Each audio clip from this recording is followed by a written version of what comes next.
Hey, this is Michael Rosenbaum. Hey guys, Tom Welling.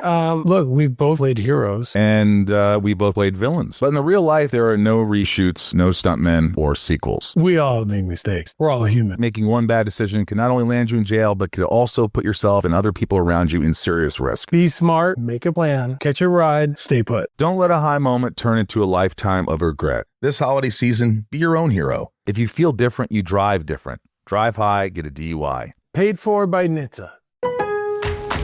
Getting more as a MyLowe's Pro Rewards member is easier than ever with the Lowe's app. Download it today and earn 500 points the first time you log in. Plus, your digital wallet helps you scan, save, earn, and access what you need to manage it all in one place. Download the Lowe's app and take advantage of your Pro benefits today. Lowe's, we help, you save. Valid 12/1/25 through 1/7/26. Offer valid for first login per organization only. Loyalty program subject to terms and conditions. Additional restrictions apply. Visit Lowe's.com/terms for more details. Subject to change.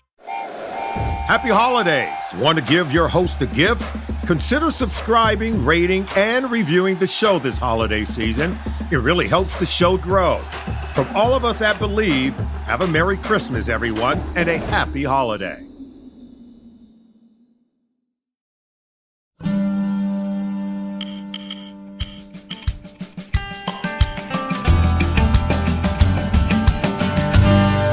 Welcome back to Big Little Lessons. I'm Kristine and I'm here with my longtime teaching partner, Jenny. We're in the thick of getting ready for the holidays. Decorations. In fact, I'm putting up my tree today, I think. That's the plan. Slowly but surely. I mean, we have parties on the calendar. Mm-hmm. There's so many celebrations. There's traditions like we've talked about, doing things that we love. Yeah. There's holiday shopping. And honestly, it feels like a lot. How do you feel, Jenny? Well, it's not feeling like a lot. It is a lot. I mean, it is a lot. And I go back and forth with being excited and hopeful and yet tired. And in the midst of all of it, I need to remind myself that this is just a season and it's about putting it all into perspective and learning and continuing to laugh about the funny moments. And that's exactly what we're going to talk about, is having some fun with all of this holiday joy. And we certainly love to laugh. Yes, yes. So if you're searching for this season if the joy you're searching for in this season is in front of you, like we said, perfectly imperfect with a splash of funny. Yes. I mean, the bloopers are real. They come in the smallest moments and can carry the biggest laughter. I love bloopers. Do you remember that show? What was the show with the bloopers? America's Funniest Home Videos. We used to love that when my kids were little. Oh, they're so great because they are a reminder that we can take ourselves so seriously. And as parents, as teachers, we feel like we have to get it right. We have to get everything in place. But then you realize there is no such thing as perfect and having it all in place. So you have to learn to laugh at all these moments because you could easily miss them if you're rushing. But when you notice them and you take a moment to crack up at them, it'll bring you a lot of joy. So true. And I think we're so lucky because those moments show up in our classroom all year long, right? When you're working with children, it's just blooper city. I mean, we really are so lucky. And Jenny and I laugh so much together about all those wonderful moments that you can't make up. So today our focus is on, the funny, delightful moments in the classroom during the holidays specifically. Yeah, they happen unexpectedly and it's how we handle them. We cannot take ourselves too seriously. So let's talk about the three things that we're going to kind of dive into. Yeah. Our first one's going to be noticing the small, hilarious moments because, those ones that make you question your life choices and they make you laugh until you cry. Totally. And then we'll also talk about letting go of the perfect and embracing whatever is actually happening. And that is so applicable to the age that we're talking about, right? If the menorah's crooked, if the cookies are burnt, if the dog ate the gingerbread roof on your gingerbread house. I mean, that could happen. Oh, and it does happen. And it happens when you least suspect it. Mm-hmm. And finally, we want to talk about creating space to appreciate and accept the unexpected. Because honestly, The unexpected is where most of the magic and the comedy lives. So true. Okay, so let's jump into the first point. Noticing the small hilarious moments. So these are the ones that are definitely not planned. They sneak up on you and then they become a story that you tell year after year. And actually, they become funnier. Often, you and I will see something and with our colleagues, and we'll be like, you just can't make this up. And we always think, oh, we've seen it all until we see the new unexpected. Think back every year, we cook every week with our students and we enjoy it. We cook with every letter of the alphabet. And M can land sometime in between December and January, the cooking week for letter M. And we really love having it when it lands in December around the holidays. We make this, it can be called monster toast, or in December we call it missile toast.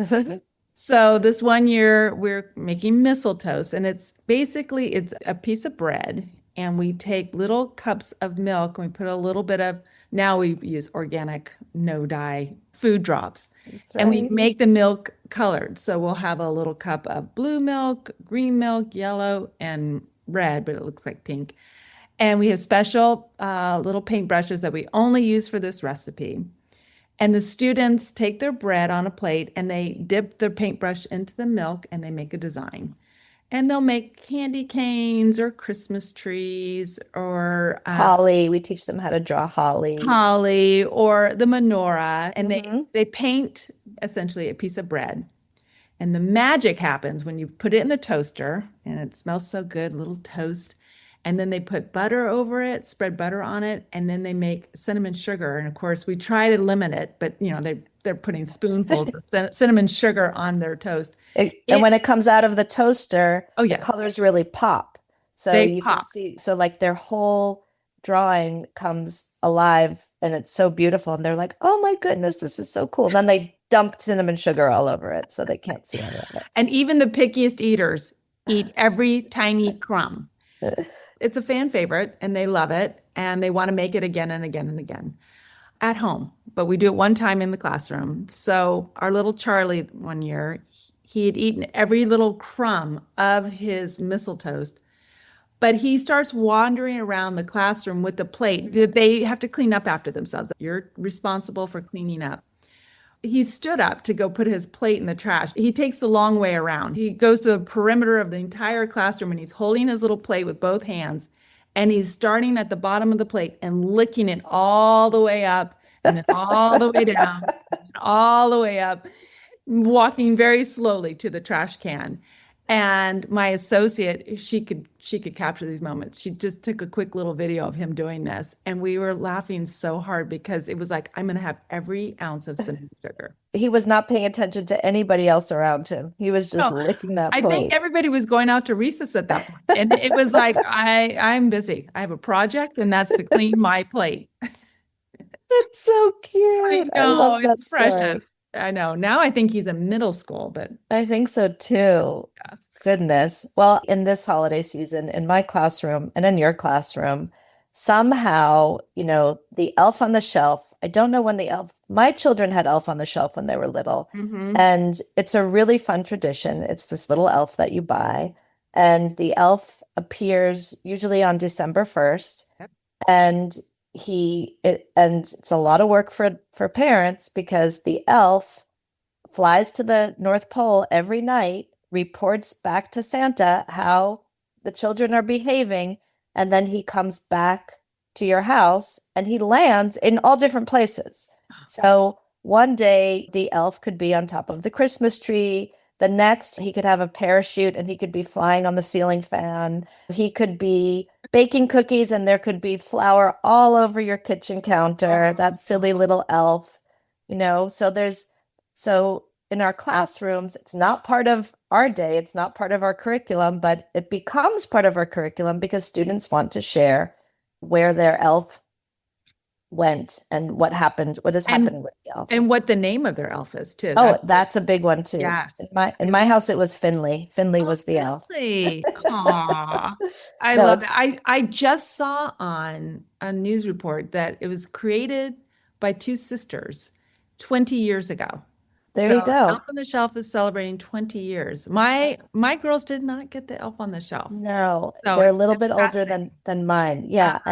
But funny story. So Charlie in my class was very frustrated because she did not have an elf on the shelf because her family was Jewish and they did not celebrate Christmas. Oh, So a few days passed and she comes in one day. She said, Miss Nunziata, I have some great news. I said, what's your great news? She goes, we have a mensch on the bench.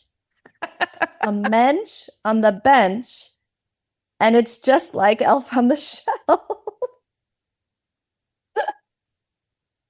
Like, that is amazing. I love a mensch on a bench. Isn't that the best? That's so cute. And then it gets better, and this hasn't happened yet, but I've recently seen, well, last year I started seeing at Target Snoop on a stoop. So we can take this in any direction we want. Of course, there's a Snoop on a stoop. I want a Snoop on a stoop. I do too. I'll get you one this Christmas. That's hilarious. I mean, when you're talking about the Elf on the Shelf, I remember a student told us very, very seriously. I mean, I thought something really bad had happened, and this is good enough. My elf didn't move last night because, and I'm like, well, why didn't your elf move? Because he was really tired. And I thought, oh my gosh, I can relate to that. The elf and I are living parallel lives. Oh my gosh, that is hilarious. You know, there was a lot of drama in that household. Oh yeah. Like, why didn't it move? Yikes. Oh my goodness. Yeah, these are such tiny, like ridiculous moments, but they just land in our lap. We're so lucky. So one of the things, Jenny and I, a few years ago, do you remember this? We had this brilliant idea. It was like a multi-step process. We're like, it's the holidays. Children were singing Rudolph the Red-Nosed Reindeer. So let's make puppets and we'll sing the song. We'll bring in someone to accompany them on the piano. We'll videotape it, blah, blah, blah. So that was the big idea. Oh, I see. Because we were going to do these special puppets and videotape them for our parents. Like this was going to be our holiday gift, is to send out our children, little angelic children with Rudolph the Red-Nosed Reindeer puppets singing joyfully Rudolph the Red-Nosed Reindeer. Yes. That was the thought, right? So we started with these puppets. They traced their hands. They cut out their hands. Oh, yes. We had to get construction paper. Right. It was a brown paper bag for the body. Yeah. And then we had red construction paper and we traced their hands and they cut out their hands. They glued them. The antlers were dark brown.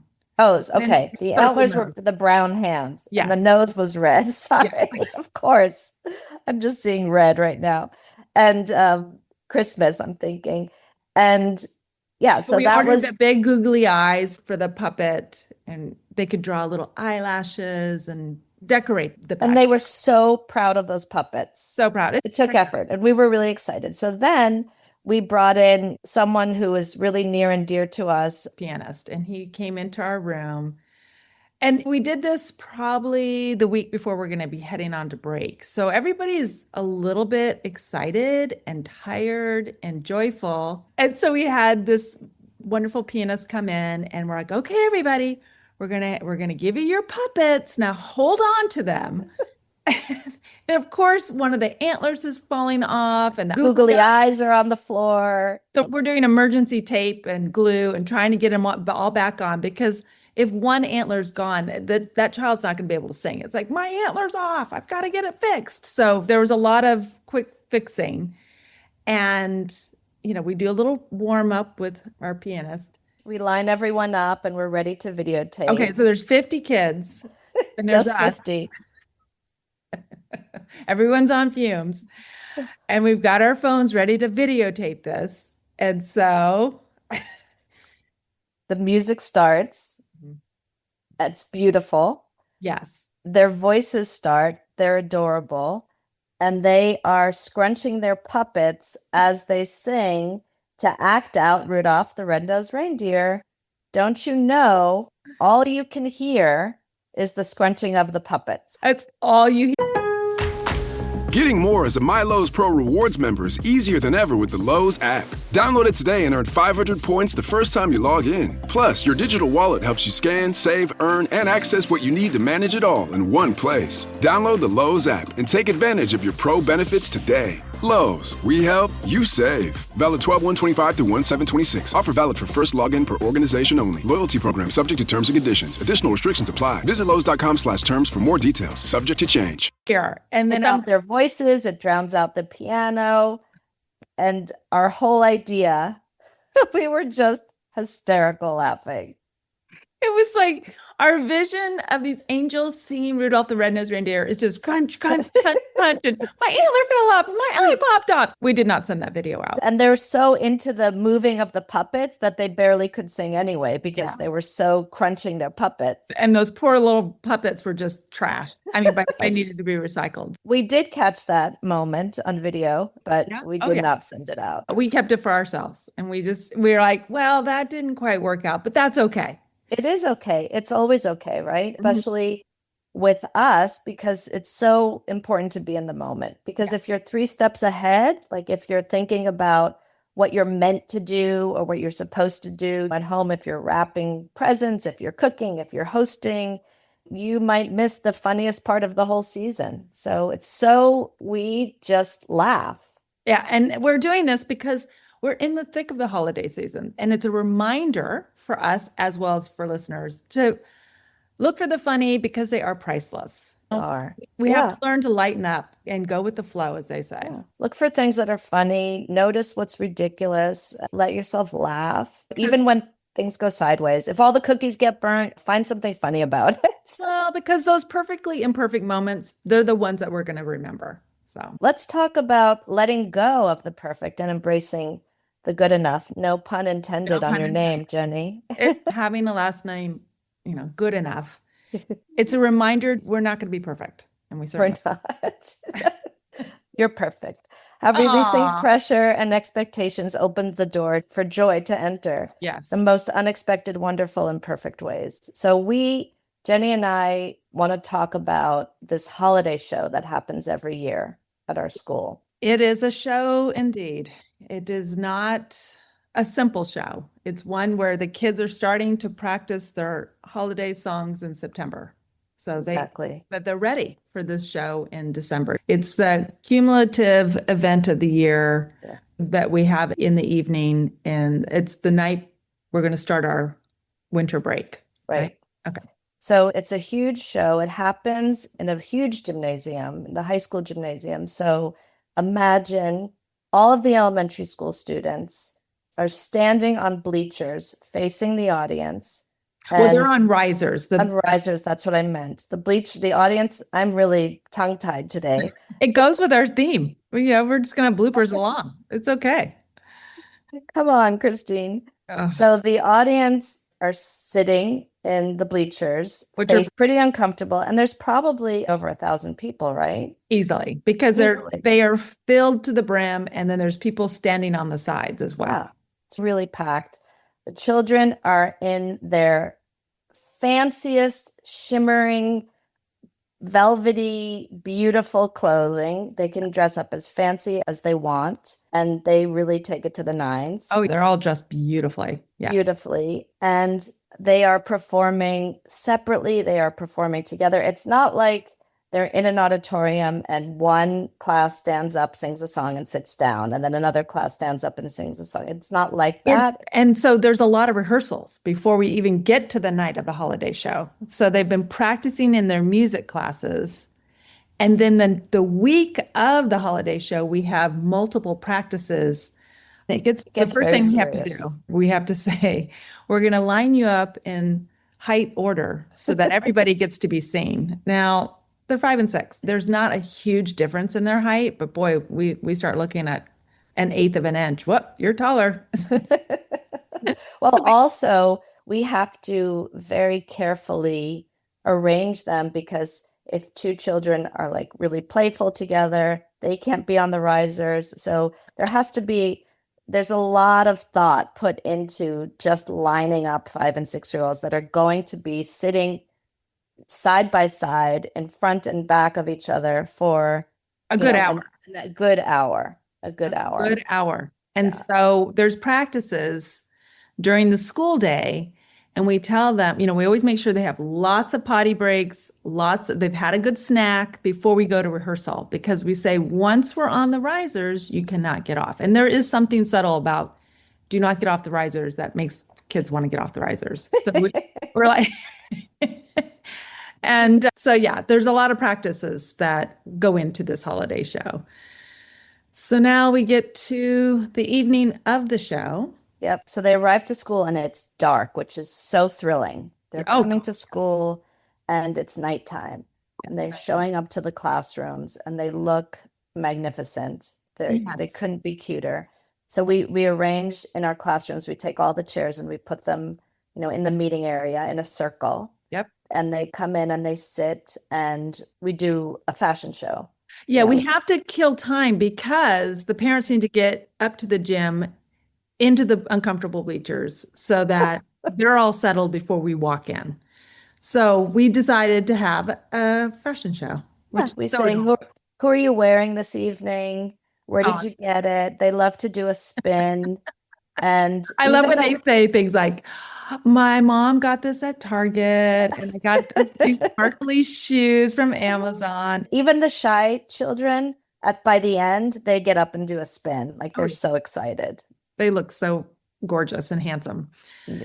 So then we have to get them lined up. We've been practicing, and they last minute potty breaks, last sip of water, and then we line up. And even when we line up outside the gym, administrators are coming out. They're like, you guys are too noisy. You have to quiet down. Like, they're supposed to be in bed right now, but that's okay. That's okay. And then don't forget, part of their outfit are their gorgeous, shawls or coats or blazers, and they're hot when they get up to the gym. So we're in Southern California, so yeah. We take a big laundry basket and we're piling in all their coats as we're walking up to the gym, and they're like, my coat. I said, don't worry, you'll get your coat back when the performance is over. It's chaos. But then something happens. They get on those risers, and we're now sitting with the families on the bleachers. The lights go down, and all that rehearsal has paid off because now the kids are ready for this fun show. It's magic. It's a miracle. The show is on the kindergartners, 50 kindergartners, at 6:30 at night, performing. And their friends are in front of them. Their friends are behind them. Their friends are next to them. Yeah. And they don't know that there's 1,000 people looking at them. Even though we've told them. And they know, but they don't really know. So the kids, I think about the kids in the front row. The taller ones are in the back. The smaller ones are on the bottom.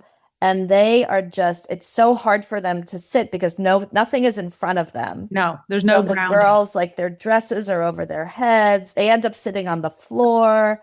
They cannot sit. Well, and they're trying so hard to be settled. So there's a lot of nose picking. They look at their friends. We had one little girl who they decided to press on nails. And so of course all she's looking at is her nails. Forget singing. We're gonna look at my fancy new clip-on nails. The whole time. And then the expectation to stay awake is challenging.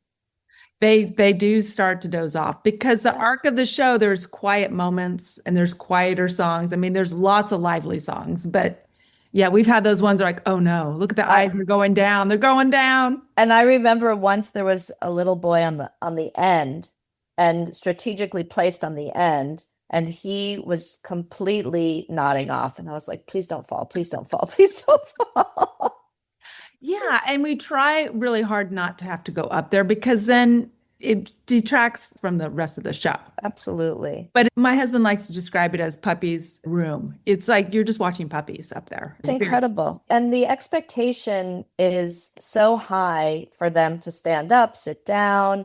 That one year they were dancing the hora with their 6th grade pals, and they literally got off the bleachers, got onto the floor, had to find their pal, had to dance in a circle with their pal, had to get back to their seats. And Jenny and I were just holding our breath. Holding our breath. I'm like, how are they going to find their risers? And the rehearsals were not pretty. The rehearsals, I'm like, this is going to be, and then we have no disaster. control. You have to let go of all control because it's going to be what's going to be. But they did it. Yeah, they Yeah, rise to the occasion, They which is rise. amazing. Nobody got hurt. There was no No. blood.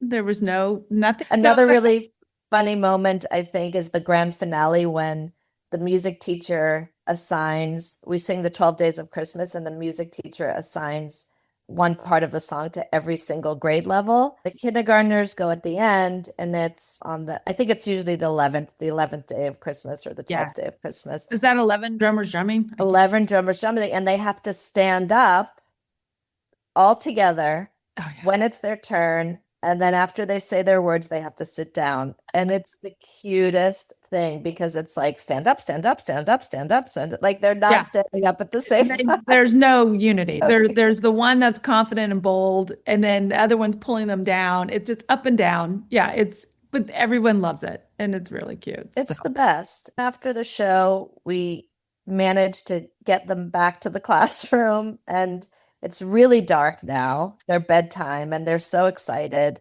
And then they come back, and then the parents make their way down to the classroom, and then nobody wants to leave. No, because it's so special that the hallways are lined with all these Christmas trees, and every grade level has created special ornaments. And so families need to get their ornaments to take home for their own tree. And so everyone's exhausted and tired, but it's a good tired. It's a fun, unexpected moment. And it's really true. It really is true. So we're gearing up for this year's show. You know, we know it's going to be a lot of work. There's going to be things that you're like, oh, I've never seen this before, but we hang on to, it's actually hilarious and it's a lot of fun. It is a lot of fun. And the parents love it. Yeah, I think, there's a lot of traffic. That's why there's a lot of traffic. And I wonder I think our perspective is so interesting now that I'm thinking about it. I wonder if families notice what we notice. I think they do because they don't really want to be at home, but they know, oh, we're going to get in the car and the kids are going to start to have meltdowns. So let's just savor this moment where the kids are giddy and having fun in the classroom. Exactly. Yeah. They see their children having a blast. There's something really to it. So I know not all schools do something like this, but there's usually some sort of holiday program. It might be during the school day, but with any sort of gathering, there's a level of unexpected chaos. And those are the funny moments to lean into laughing at them. For sure. And then finally, let's create space for that joy to land. Right? Let's make that happen. So how to understand and accept that these little guys, they're not programmed to be robots or to do what we tell them to do all the time. And we have to meet them where they are and go with it. But that's the beauty of what we do. Yeah. I mean, we all have those times where you want people, little people, big people to do certain things, but that's not how we operate. And you know what? Another thing that we do during the holidays is we go over the nativity story. What do Christians around the world celebrate and why? And so we teach them the nativity story, that very first Christmas. And it's really fun. We do it in small groups in the classroom so kids understood the history behind Christmas. We're not teaching Sunday school, just so you know. We're teaching the story of the first Christmas. Right. I actually have a beautiful painting of the nativity scene, and I show it to them, and we act out the story of Mary and Joseph traveling, and then the story of the three wise men, and then the innkeeper. So it's like they're learning all the different characters. The angel Gabriel gave a message. They all want to be the angel. They all want to be the angel. Joseph is not a big hit.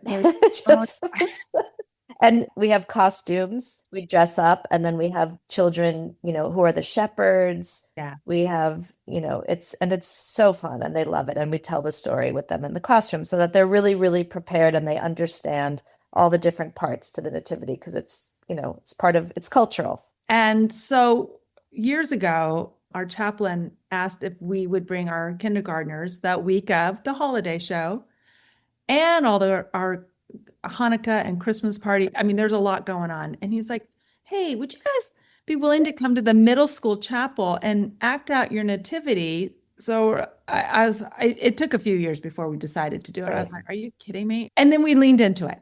Yeah, but again, it was lining them up, getting them up there, teaching them a song to sing in addition to.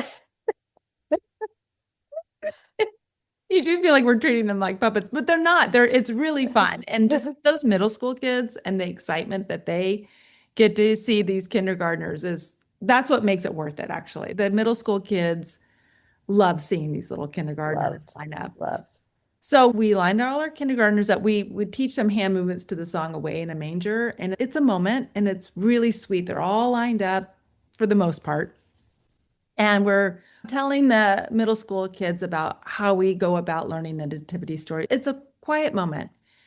And then all of a sudden I had one of my students, he's so proud. He lifts up his hand. He's like, look, I lost a tooth. I think I had just said, with kindergartners, you have to expect the unexpected. I just said that. And he's like, I lost a tooth. And everybody just erupts into laughter. And that's what made it so fun. So.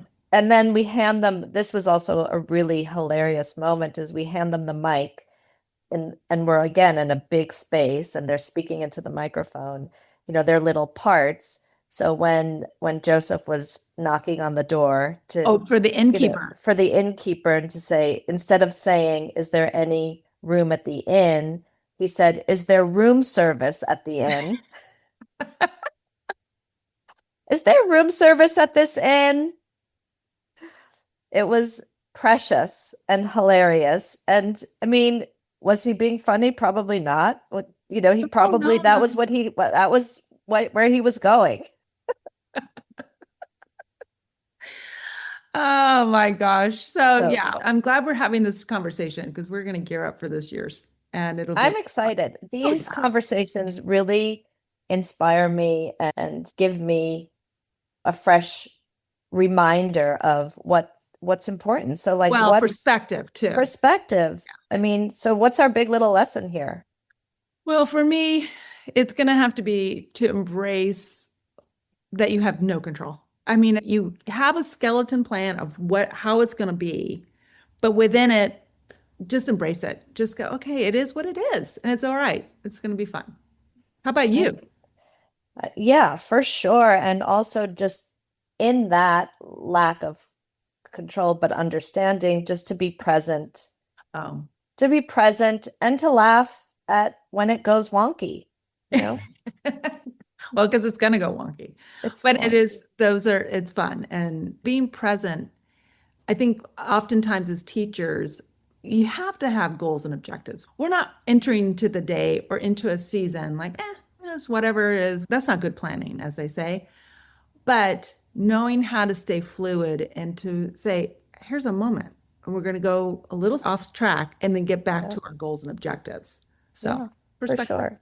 I mean, that's what we do know. We do know that the holidays are never perfect. No. Whether you're in the classroom or at home, and certainly not with 25 kindergartners who are, yelling and putting on their costumes backwards. And when we take our group photo with reindeer antlers and there's some that are wonky. I mean, that's my favorite part. They're covering their eyes and they're backwards. And it's just... It's beautiful. Well, that's what makes it all so wonderful. Those tiny bloopers, the moments that we could never plan for. Those are the things we end up remembering, laughing about, and actually treasuring the most. So true. We really hope that today reminded you to notice those hilarious little moments, the ones that sneak up on you when you're tired or over caffeinated and holding 5 rolls of wrapping paper under one arm. Let go of the picture perfect version in your head and embrace the version that's right in front of you. The messy, creative, like, oh my goodness, there's glitter on my shoe version. I love glitter. I do too.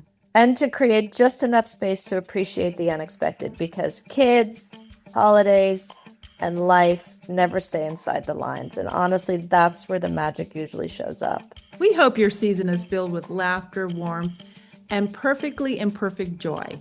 Whether you're wrestling with the holiday lights, trying to record a puppet show, or watching a kindergartner steal the mic and ask if there's room service. Thanks for spending time with us. And remember, we might not have all the answers, but we have a lot of experience. Oh, yeah. Before we let you go, your optional homework this week is to notice one funny moment and then write it down somewhere, maybe in your journal or a phone. It'll be way funnier years from now. Yeah. And also, if you document it, you'll remember it. Oh, yeah. Because we don't always hold on to those things. No, that's why we have our phones, take pictures and videos. So Yep. laugh. So And happy holidays, everyone. And happy bloopers. Woo-hoo.